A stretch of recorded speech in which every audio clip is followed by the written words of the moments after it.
शांति हमेशा बाबा की आस्था करो।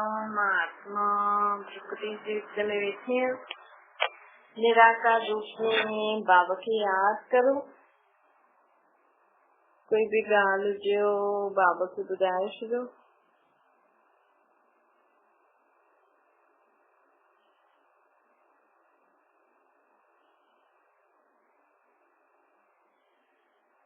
ओम शांति।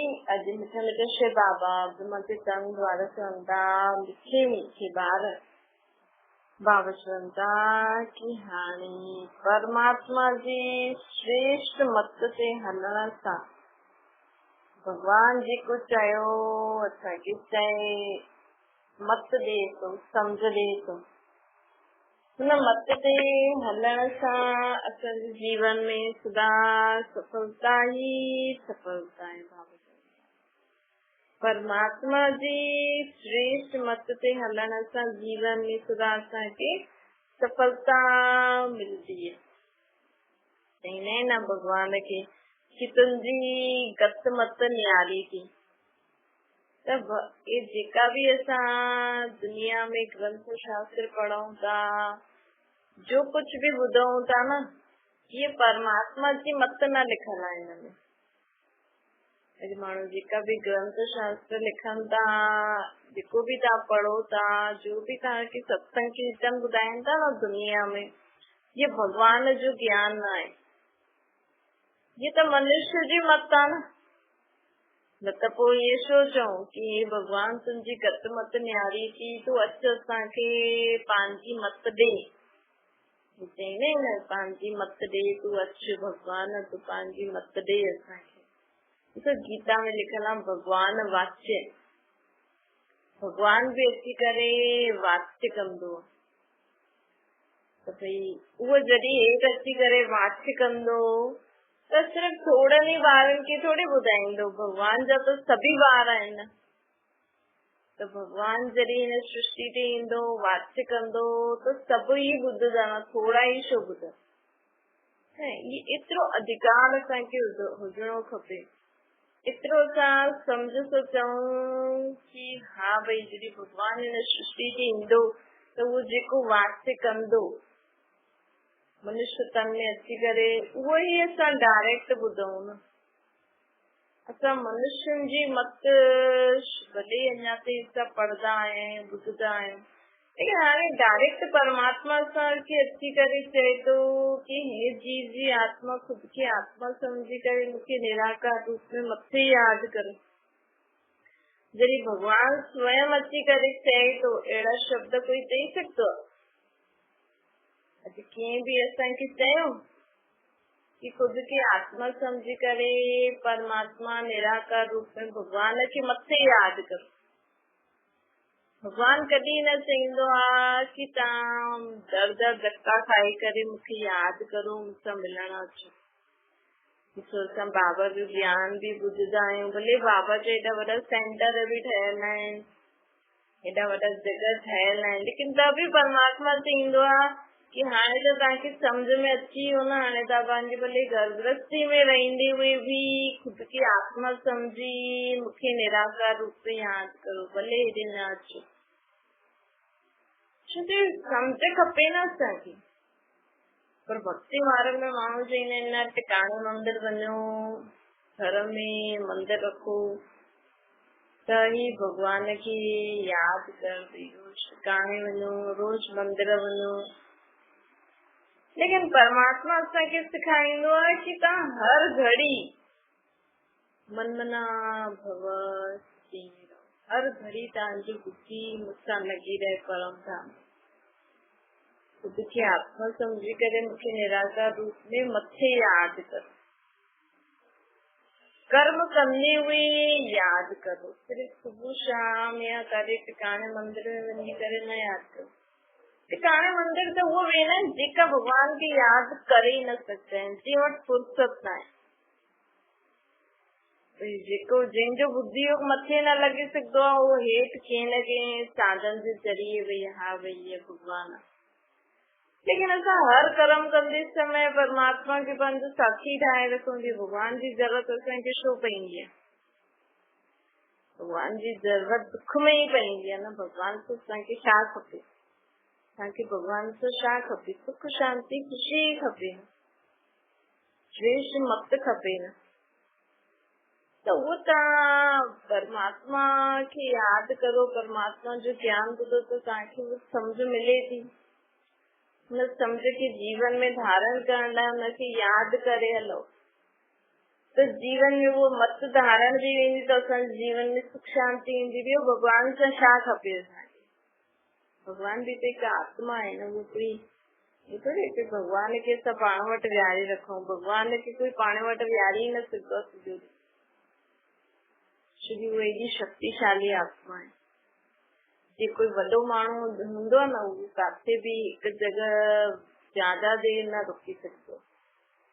अगर वो रुकी वञे त हुनजो त कमु रुकी वञे, हुनखे हेॾा सारा कम हूंदा आहिनि। ॿियो तव्हांजे घर माण्हुनि जी बि लाइन लॻी वई, तव्हां खुद ही परेशान थी वञो न। सम्झो तव्हांजे घर प्राइम मिनिस्टर अची वञे तो वो केतिरी देर तव्हांजे घर रुकंदो, हुन सां गॾु सिक्योरिटी ईंदी, हुनखे ॿिया बि कम हूंदा। ॿियो वरी तव्हांजे घर ईंदो त मिलण वारा बि ॾाढा हूंदा, झंझट आहे न।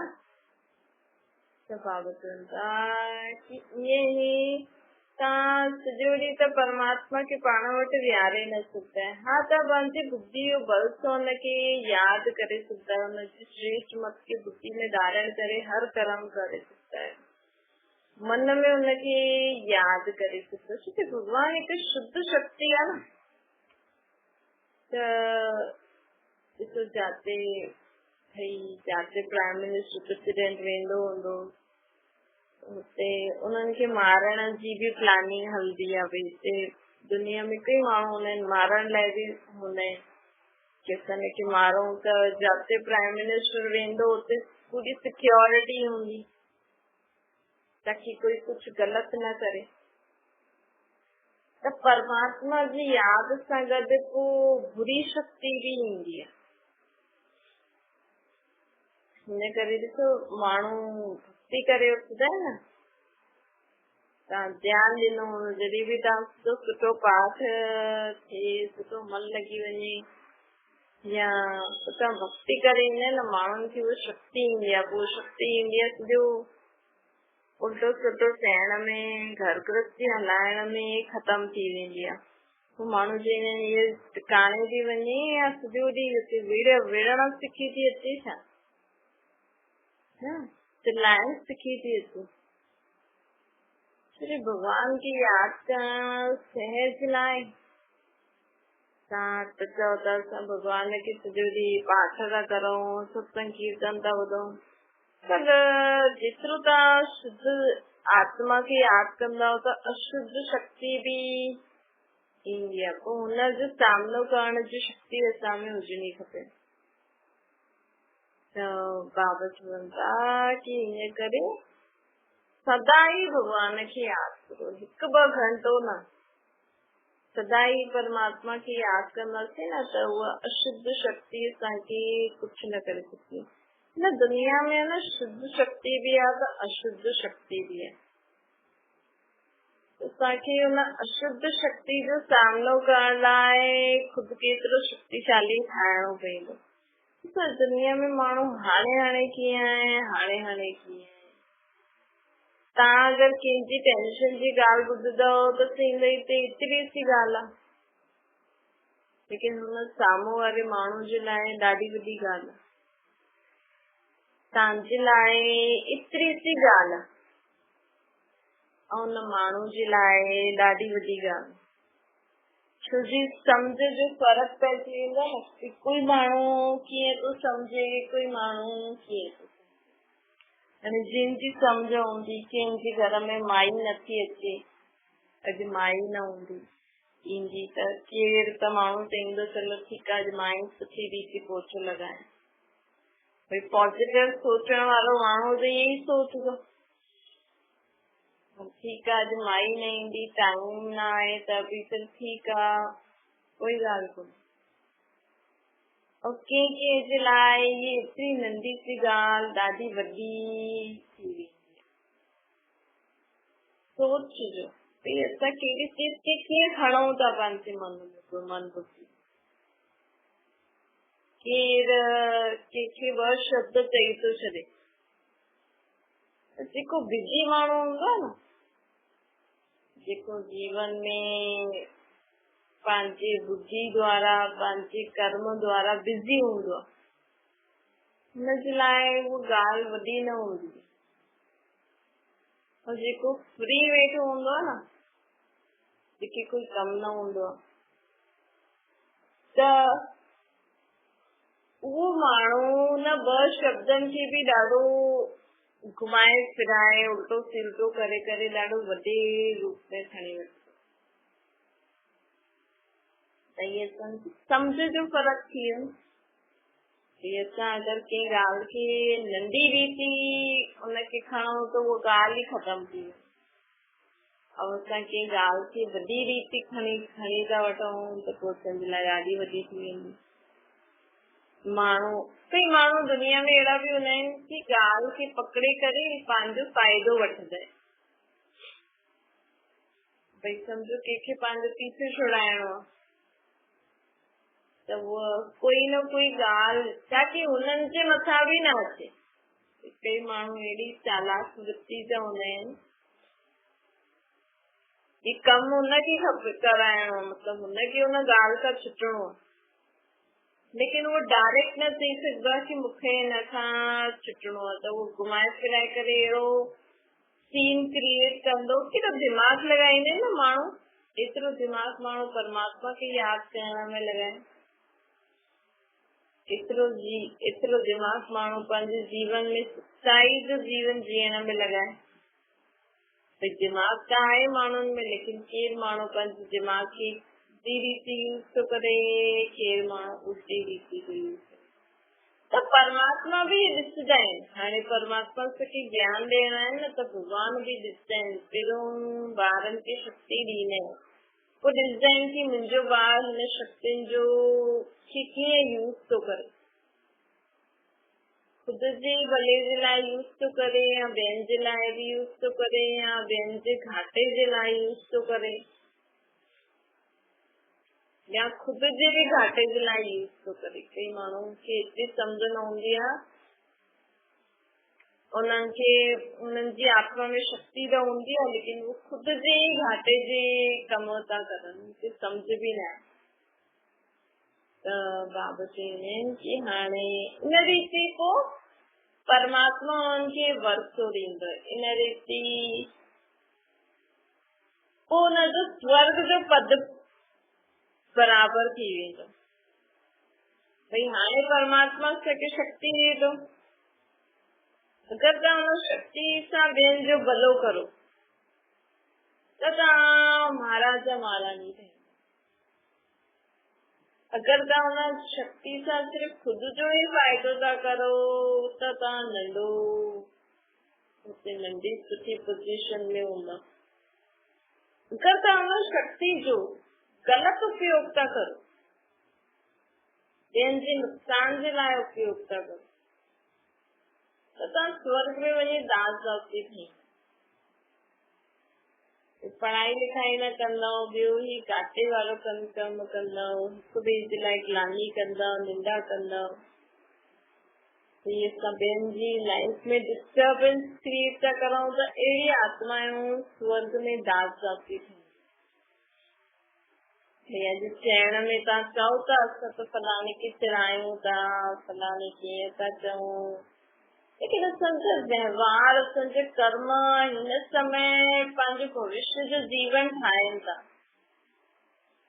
तव्हां अगरि सोचो भई सॼो ॾींहुं मूंखे कोई कमु न आहे, मां त वेठी आहियां, त सॼे ॾींहं जो वेठे रहण ऐं ॿियनि खां कमाई कराइण जी प्राप्ति, सॼो ॾींहुं अगरि असां वेठा ई रहंदासीं, ॿियनि सां कर्म कराईंदा रहंदासीं त असांजो ॿियो पद नंढो सत्य में वञी करे पोइ इहे आत्माऊं दास दासी ठही वेंदी। त भॻवान जो ज्ञान बि वठूं था त बि कुझु सुठो कर्म नथा कयूं। सभिनि जो भलो नथा कनि। त बाबा चवनि था कि त अहिड़ी आत्मा स्वर्ग में त वेंदी, लेकिन उते वञी दास दासी वेंदी। दास दासी बि त खपे। हिन दुनिया में कोई महाराजा महारानी आहे, कोई राजा रानी आहे, कोई नंढो कमु करण वारो आहे, कोई वॾो कमु करण वारो आहे। इहे कीअं डिसाइड थी? असांजे हाणे जे कर्मनि जे हिसाब सां हाणे स्वर्ग में त हलंदासीं। स्वर्ग में कोई महाराजा महारानी हूंदी, कोई हुते प्रजा दास दासी हूंदियूं। त हाणे त परमात्मा जो ज्ञान एॾा ॿार वठनि था, त जेको ज्ञान वठंदे उहे बि खुद खे सुधारनि नथा, ॿियनि जे जीवन बि ख़राब था करनि। अगरि तव्हांखे ज्ञान सम्झ में नथो अचे त तव्हांखे जेतिरो सम्झ में अचे तो ओतिरो धारण करो। ऐं तव्हांखे अगरि सम्झ में नथो अचे त ॿियनि जे जीवन में कॾहिं बि विघ्न न विझणो खपे। ये ॻाल्हि हमेशा नोट करो कि असांखे ॿियनि जे जीवन में कॾहिं बि विघ्न रूप न ठहिणो आहे। कोई छा बि करे, चाहे तव्हांजी धीअ हुजे, चाहे तव्हांजी नुंहुं हुजे, चाहे केर बि हुजे। कंहिं माण्हुनि खे न आदत हूंदी आहे उन्हनि जे जीवन में टुक टुक टुक कंदा रहंदा ॿियनि खे, मतलब न आहे। ईअं ई पंहिंजो दिमाग़ लॻाए उन्हनि खे ईअं चईंदा रहंदा। लेकिन अगरि असां सम्झूं कि चलो उन्हनि जे जीवन में कुझु बि थिए त तव्हां उन्हनि जी मदद करण लाइ तयार आहे। अॼु राय ॾियण वारा त दुनिया में ॾाढा आहिनि। अॼु मां बि पंहिंजी ॿारनि खे राय ॾींदी, पीउ बि ॾींदो। चलो माउ पीउ जो बि माउ पीउ ॿारनि खे राय ॾे थो, राय सलाह ॾे थो, ईअं न कर, ईअं न कर, चलो ठीकु आहे, उहो त हुनजी जिम्मेवारी खणी बि सघंदा, कुझु बि करनि था। लेकिन बाक़ी माण्हू जेका विच में चवंदा आहिनि न ईअं न कर, ईअं न कर। अॼुकल्ह माण्हू मदद, कंहिंजे जीवन में कुझु ख़राब थो थिए, बुरो थो थिए त मदद करण में हथ पुठियां। बाक़ी हीअं कर, हीअं न कर, हीअं छो थो करे, हेॾे छो थो वञे, तुंहिंजी नुंहुं ईअं छो थी करे, तुंहिंजी पोतरी ईअं छो थी करे, तुंहिंजो पोतरो ईअं छो थो करे, तव्हांजो छा मतिलबु? कल्ह जो हुनजी पोतरी कुझु बि करे थी, पोतरो कुझु बि करे थो, तव्हांजी चए अनुसार हलनि त कुझु गड़बड़ी थी वञे, तव्हां हुनजी मदद कंदव? पोइ चओ छो था? अॼुकल्ह मदद करण में सभु हथ मथे, ऐं ॿियनि जे जीवन में टुक टुक टुक। छो जी खुद खां कुझु पुॼे नथो माण्हुनि जे जीवन में, त ॿियनि जे जीवन में कुझु न कुझु खुट कंदा ई था रहनि। त बाबा चवनि था कि हाणे पंहिंजे जीवन खे ॾिसो, ऐं तव्हांखां कोई राय सलाह पुछे त ॾियो। जबरदस्ती कंहिंखे असांखे राय सलाह न ॾियणी खपे। कल्ह जो तव्हां मूंखे ॿुधायो, उहो तव्हांजे मथां अची वञे कि तव्हां ईअं चयो, हाणे तव्हां ई मुंहिंजी मदद करो, त तव्हां करे सघंदव? सभिनि खां पहिरियों त हाणे कोई बि माण्हू कंहिंखे सही राह न ॾेखारे सघंदो आहे सिवाय परमात्मा खे। तॾहिं त माण्हू चवंदा आहिनि हे अंधनि जी लाठी भॻवान। भई अगरि तव्हां कंहिंखे राह ॾेखारे सघंदा आहियो त असां भॻवान खे छो था यादि करो, छो था चऊं कि हे अंधनि जी लाठी भॻवान असांजी मदद कर। ज़रूर असां वटि सही राह न आहे न, चाहे माउ पीउ छो न हुजे। सभु माण्हू परमात्मा खे ई यादि कंदा आहिनि। अॼु सभिनि खां ज्यादा टेंशन में माउ पीउ ऐं ॿार आहिनि। माउ पीउ खे ॾिसो, अगरि सभु माउ पीउ दुनिया जा माउ पीउ सम्झी वञनि भई असांखे जो ॿार आहे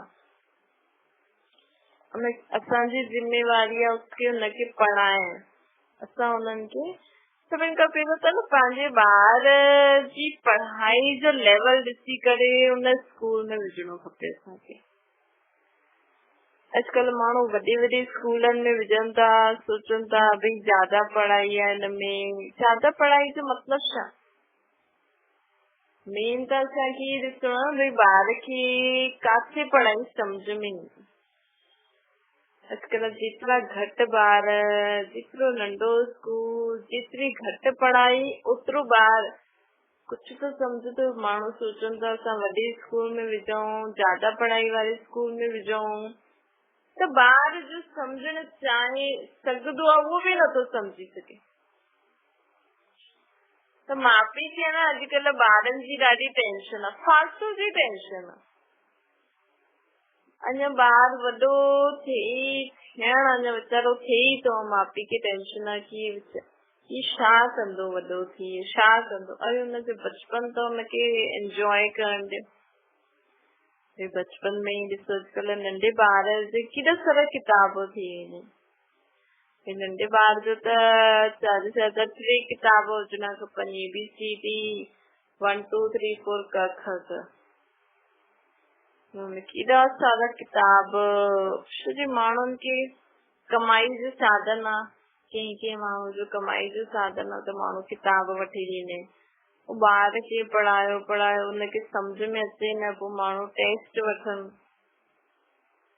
हाणे एतिरो सो ॿार टेस्ट में छा लिखंदो, त इहे टेस्ट वठी पोइ माण्हू भई में सिर्फ़ु यादि ई थो करे, उन्हनि खे सम्झ में नथो अचे भई टेस्ट में मार्क्स अचणा खपनि, लेकिन सम्झ त नथी अचे न। त माउ पीउ खे सम्झणो खपे कि असां पंहिंजे ॿारनि खे एतिरो ई पढ़ाईंदासीं, एतिरो ई अहिड़े स्कूल में विझंदासीं जंहिंमें वो कुछ सीखे, रोज वो कुछ न कुछ ॻाल्हि सीखे, प्रैक्टिकल लाइफ। थ्योरी त कोई भी पढ़ाए सघंदो, लेकिन प्रैक्टिकल लाइफ में कुछ सीखे, हुनजे जीवन में परिवर्तन अचे। वो ॿार स्कूल में सां पढ़ाई सां ख़ुशि हुजे। अॼु ॿार ख़ुशि न आहिनि, बोझ वारी पढ़ाई आहे। ऐं माउ पीउ सम्झनि नथा, दुनिया जे हिसाब सां हलो था, लेकिन परिणाम छा आहे? चलो ठीकु आहे, दुनिया जे हिसाब सां बि हलो, लेकिन दुनिया इहा त नथी चए न कि तव्हांजो ॿार ख़ुशि न आहियो था, दिखावे जे लाइ हुनखे वॾे स्कूलनि में विझो जिते वॾी पढ़ाई हुजे, हुन स्कूल जो ॾाढो वॾो नाम हुजे। मेन पर्पस हूंदो आहे असांजो ॿार छा थो सिखे ऐं ख़ुशि केतिरो, ऐं असां केतिरो फ्री आहियूं। माउ पीउ स्कूल में विझे तो, ॿारनि जी टेंशन केतिरी थो करे, त अहिड़ी परमात्मा चए तो अहिड़ी टेंशन वारी लाइफ जीअण जो फ़ाइदो छा आहे? छोजी माण्हू सोचनि था नंढे स्कूल में विझंदासीं त माण्हू चईंदा अलाए हिननि वटि पैसो न आहे, या ईअं ॿारनि जी सुठी पालना नथा कनि। इन करे बाबत बनता कि सदा ॿारनि खे ख़ुशी जो एनवायरमेंट ॾियो घर में। पंहिंजी जेकी भी टेंशन आती है सब परमात्मा के ॾेई करे सदा तव्हां बि ख़ुशि रहो, ॿारनि खे बि ख़ुशि करो। अच्छा मीठी सिकल जे ॿारनि खे माता पिता बाप दादा जो या प्यार गुड मॉर्निंग रूहानी बाप जी सभिनि रूहानी ॿारनि खे नमस्ते। संजी भी रूहानी माता पिता बाप दादा के याद प्यार गुड मॉर्निंग और नमस्ते वरदान है। संगम युग से श्रेष्ठ मत द्वारा श्रेष्ठ गति की प्राप्त करने वाला प्रत्यक्ष फल जे अधिकारी था। प्रवचन तो संगम युग से श्रेष्ठ मत जे आधार सां हाणे हिन संगम युग से बाबा जो असांखे श्रेष्ठ मत ॾियनि था। हिन मत जे आधार सां असांजे कर्म भी श्रेष्ठ अर्थात ऊंचा थी वेंदा आहिनि। त ऊंचा कम कंदासीं, असां रुचि सोचो कर्म करे कर्म कंदासीं त जीवन में सफलता अवश्य मिलती है। लोग ना दृढ़ संकल्प सां हर कदम में बाप खे फॉलो करो। मन में दृढ़ संकल्प हुजणो खपे कि अॼु खां मां ईअं ई सोचंदमि, सुठो ई सोचंदमि, सुठो ई ॻाल्हाईंदमि, सुठो ई कर्म कंदमि, कॾहिं भी टेंशन न कंदमि, सदा ख़ुशि रहंदमि। तो असां जल्दी बाप समान संपन्न ठही सकता है। भगवान जेड़ो सुखदाता ठही सकता है, सुख स्वरूप ठही सकता है, पवित्र आत्मा ठही सकता है। अच्छा, ओम शांति। बाबा की याद करो।